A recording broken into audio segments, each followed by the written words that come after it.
Live. What's going on, everyone? I'm Chris Baker. And I'm Ty Backer. Welcome to episode 131 of Behind the Tool Belt with TC Backer Construction.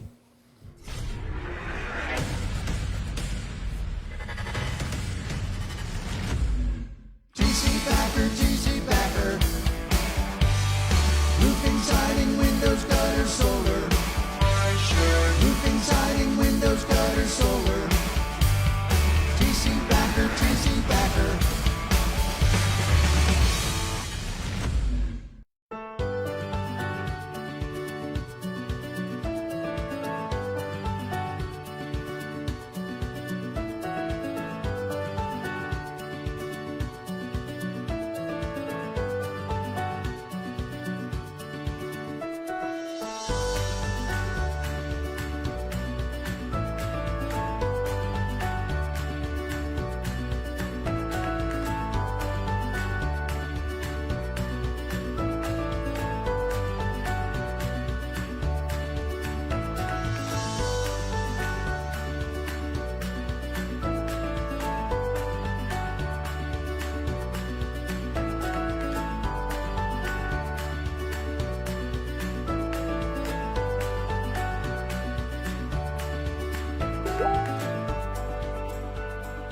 TC Backer, TC Backer. TC Backer family, roofing industry family. We got a banger tonight. We have the one industry, one model. We have two of the representatives that are going to be following on this tour. Miss Jen Silver, who's organizing this entire thing, the world's greatest roofer, the best TikToker in the roofing industry, TJ McCormack. How are you guys doing tonight? Good. I'm going to have that jingle stuck in my head again. Good. TZ Backer, TZ Backer. Yes, yes. John Boy, good job on the Siding, jingle, man. windows, gutters. That's right. Good. Hey, you know what? That brand recognition, like, that's great stuff. Yep, Thank that's you. good stuff. And we owe that all to Johnny Stauffer, Yeah, a.k.a. man. Johnny Star, behind the scenes along with Vic. And he actually got us a new one that we couldn't, Vic couldn't get it uploaded tonight, but that's super dope. It's actually going to have a couple of your guys' face on it, like our previous guest and stuff, and one of our sponsors and some of the other things that we do in the community, but the jingle's still going to be there, but we felt like it just kind of needed Yeah. a little spicing up, Right. little something added to it, and not so much TC Backer as far as the visual aid, and More behind the tool belt. Yeah, That's good stuff, man. Yeah, That's so- good I stuff. love that. So I think we should start by telling everybody how they can qualify for tickets. Oh, yeah. Yes, Do that's that. right. That's right. Are we Viewers, if doing you that? guys don't know, Okay. we're giving tickets away tonight. So, Jen, go ahead, Okay. go ahead and Free tell them ticket how we giveaway. do that. So just because I know that not everybody always tunes in live, we will run the promotion through tomorrow morning when I pull all of the registration forms. But anybody that goes to the website, which is www.oneindustry1model.com, and fills out the form from now until tomorrow morning, we will draw a name and give away 2 tickets to whichever city they selected in the form. Awesome. Awesome. And then Vic, can you put that in the comments, their website? I already did it. Oh, you already did it? There we go. Sweet. There we go. So just to It reiterate, says, Jen, all they have to that do. I'm the #1 fan of TC Backer That's behind right. the tool belt. That's right. Yeah, Jen, just to reiterate, all they have to do is visit that website at some point Yeah, so between there's a now little and the morning. form to fill out, right? Okay. And they just fill out the form. You don't have to go and pay for anything or do that, but you just need to fill out the form so that I have a record of who all did it, right? Yep. And then tomorrow, I'll probably send Ty a text, and it will say pick a number between 1 and whatever, and I will already have him numbered. He'll select a number, and I'll reach out to the winner. Sweet. Awesome. Awesome. And just so you know, Anna Lorenzo is watching right now, and she tried to win last time. You can still go ahead again, Anna, qualify yourself by filling out another application. We would love to try to give you a free ticket. Yeah, and that's a great point there. So other viewers who watched the show, what was it, Monday night on Start Bill Grow Show, if you didn't get the opportunity, go ahead and do it again. And then also, Jen, I don't know if you mentioned this or not, it can be the city of your choice, correct? That's correct. Okay, so anywhere, Philadelphia. It does not have to be the Minneapolis event next week. It can be any of the 11 cities on the tour. Nice. Perfect. That's good stuff. Right now, it seems like we got a good many people watching, good many viewers. So check it out. Go on their website. TJ put it in the comments. Fill out the form like Jen said, and hopefully you're the lucky number that gets drawn. Yeah, that would be awesome. I love giving stuff away. Yeah, I'm rooting for you guys, man. I'm rooting for you. I'm going to hijack the show just for a minute. Do it. I'm going to tell all 22 of the people that are watching the best way to help this show right at this moment is to comment any questions that you have, share this live to other people, and let's fucking go. Yes. Let's Yes. fucking Mr. go. TikTok has spoken. Yes, and he is bestowing his social media wisdom Yes. on us. That man has it figured out, man. Yeah, that's what I was going to Yes, say. Is it he just that does. easy? So share the shit out of it. If it's that easy, share the shit out Yes. of it. Yes. You know what? So- Everybody in this industry is looking to be better or more proficient, make more money, have more time for themselves. And Jen has come up with one of the best things that's happened to our industry. You know what? Somebody described it as we're not reinventing the wheel. The wheel turned square, and we're just rerounding that wheel of all Yeah. of the things that people have been taught over time. And here we are. Jen, you know, you've done such a great thing for our industry, and bringing together all of the people that we have is going to make us all better. Yeah, for Right. sure. The tide raises all boats, right? So Yes. if the entire industry moves on that page and we get everyone rounded up, it's just going to be better for the industry, better for the homeowners, and just better all in general. So it's a great thing that you guys are doing, man. It's a great thing. And you guys got some bangers that are showing up to this. I watched who was the gentleman? I don't remember his name. Who was the gentleman that made that video earlier, Jen, that was kind of explaining about the Joe Hoffman. Hoffman. Yes. I think that was. But he put it really well, man, on how he explained it. If you guys haven't checked that out, go check that video out. He explains it really well. It's just good stuff. It's like I've said in numerous times that having you both on the show, you know, you guys are some of the pioneers that are doing the good things for the industry and doing it for the right reasons. You know what I mean? It's not for any kind of self-gain, you know, to give your company popularity or anything like that. It's literally for the industry. Yeah, that's a great point. Go ahead, Jen. I think Actually, Jen, no, you're not allowed to talk. TJ? Just kidding. Well, listen, you know, I'm just like kidding. Sorry. I'll take it just for a second, but no, I'm just kidding. no, I'm just kidding. You can talk. You know, no, like there's so much in this industry you can learn from so many different people, and you should learn from as many people as you can, because just because something I teach you or something Jen teaches you or something Ty maybe you teach somebody, maybe I don't learn that way. Maybe I don't learn how you talk to me. Maybe I don't know what Jen's saying. Maybe I relate to TJ and I can learn from TJ because I'm just like TJ. Right. And I've learned from many great people in this industry, and I can't tell you the list right now, but there's so many people that have taught me something new about selling a roof, selling finance, selling solar, right? In TikTok. And I'm better because of it. But there were some people along the way that I just didn't want to listen to them. I just didn't want to hear what they had to say. And with 11 different cities and 10 different speakers at every stop, you have an opportunity to learn something from at least one person. Yeah, pull what you like and leave the rest, you know? Absolutely. Yeah. What are your guys' expectations like after this? You know what I mean? Like what is your goal here? Like what's the point, I guess?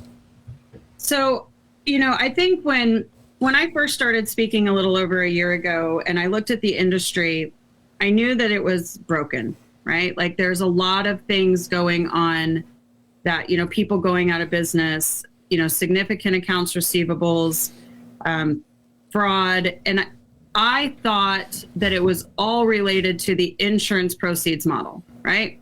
That everything centered around that. Now, as I've spoken more and I'm, you know, working with more companies, I realize that it's not necessarily the model per se. It's really the fact that people don't understand what it takes to run a business. So for me, the whole one industry, one model has kind of more morphed into one industry, one model in that you have to have control of your profitability. So if you're doing the insurance proceeds model, if you know that you need to be at a 45% gross margin to have a reasonable net profit, who the hell cares what's listed on the Xactimate? right? Job cost it, know where you're at and settle and move on instead of focusing on all the line items. But we are programmed as an industry that we need the line items because we don't understand the other side. And we're in this pissing match, so to speak, with the carriers, and laws are being passed that are hurting homeowners all over the country. Laws are being passed that are hurting contractors. Insurance companies are going out of business. Like it's a really broken system that I think we can fix if we get real with ourselves and understand what it takes to truly operate our business and not focus on the frivolous little back and forth items, so that we can move forward for the consumers to not lose everything in the next 2 to 3 years. Because let's face it, if what happens in Florida comes out everywhere in the country, we're fucked. Mm-hmm. Right? Yeah. And not just we contractors, we consumers. Mm-hmm. And consumers are not educated enough in their policy because we've done it for them for so long. They don't know any better. They're just voting for what those little white line, those couple blurbs are on bills, having no idea how it's truly going to affect them. So trying to stay ahead, get us to a place of a more equitable balance, I think, is our true goal. Mm-hmm. And having business owners, stay in business and be able to weather the storm that's coming. We've got the recession, we've got industry changes. I mean, we've got a lot. There's a lot going on. There's a lot going on, and that's a good point too with the recession upon us. What advice would you give us about the rising cost of goods? Do you have any advice on that? Yeah, you're going to have to adjust your pricing, right? And you're probably, we really need to look at where can we cut some fat. Right. Trim the fat, right? Trim Yep. the fat. But it's really hard, again, to know how to do that if you don't know what your numbers are, where you're spending money in the first place. Mm-hmm. So, understanding what expenses you have, where you can minimize. I think, Ty, we talked about it a little bit earlier, even something as small as having one person that goes and picks up checks that's in a car and not a big truck, instead of sending your sales guys all over, where you can kind of plan out and save on fuel. That alone is a good cost saving thing. Mm-hmm. Putting things in place where you're doing more virtual conversations with homeowners, via Zoom, instead of traveling to their house every single time you need to talk to them. Marketing expenses, what can you do inside of your four walls? Reaching out. I've talked to a lot of people about, partnering with nonprofits and donating back and letting the nonprofit drive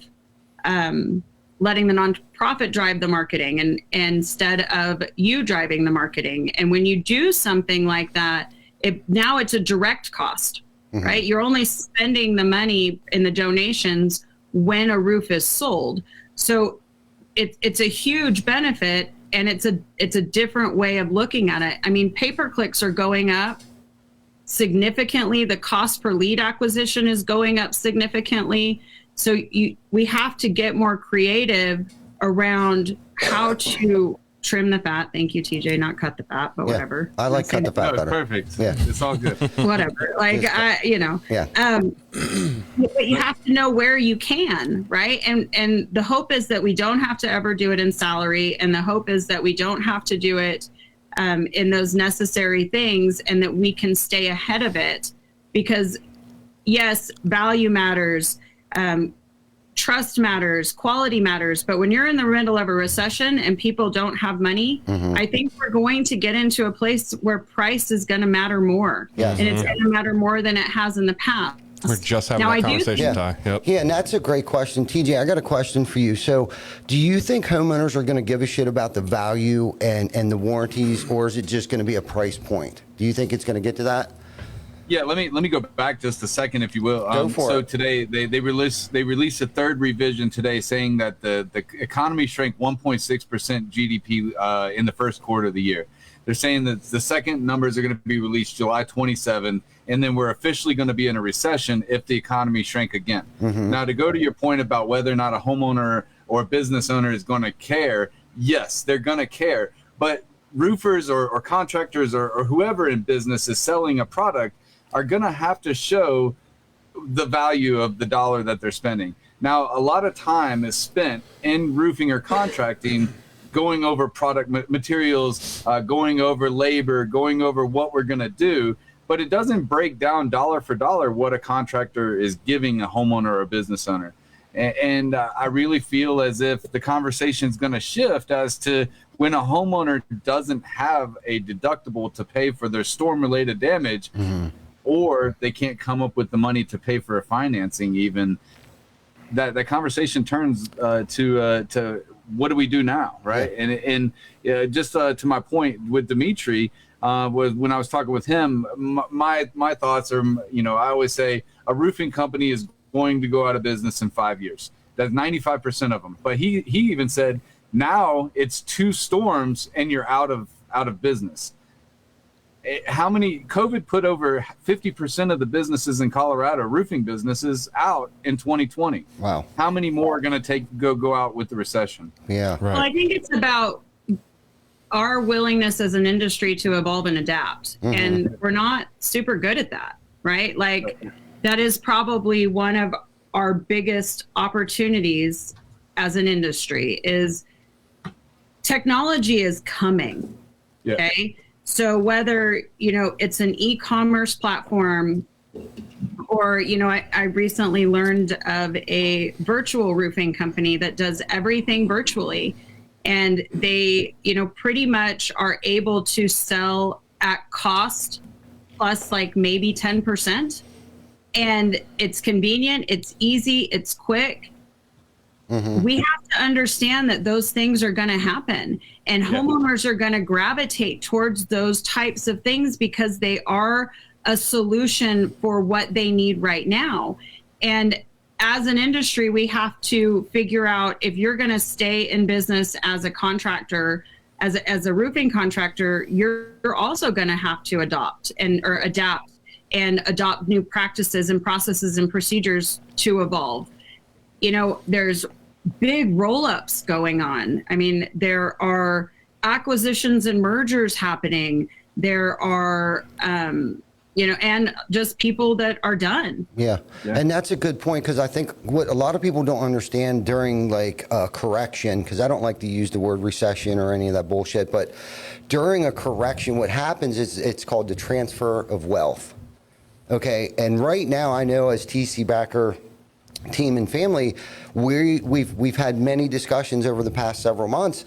Like, are we going to be that company that gives away our wealth, or are we going to be that company that generates that wealth? And in whatever form that is, we want to be that company when the dust settles and the smoke clears, that we're still here. So we're all kind of going through everything with a fine-tooth comb. And Jen, like I mentioned to you earlier, something as small as asking one question, okay, or getting a second opinion. And I'm going to use our health insurance as an example. So I've had this same broker for 12 years, okay? I've always went with his advice.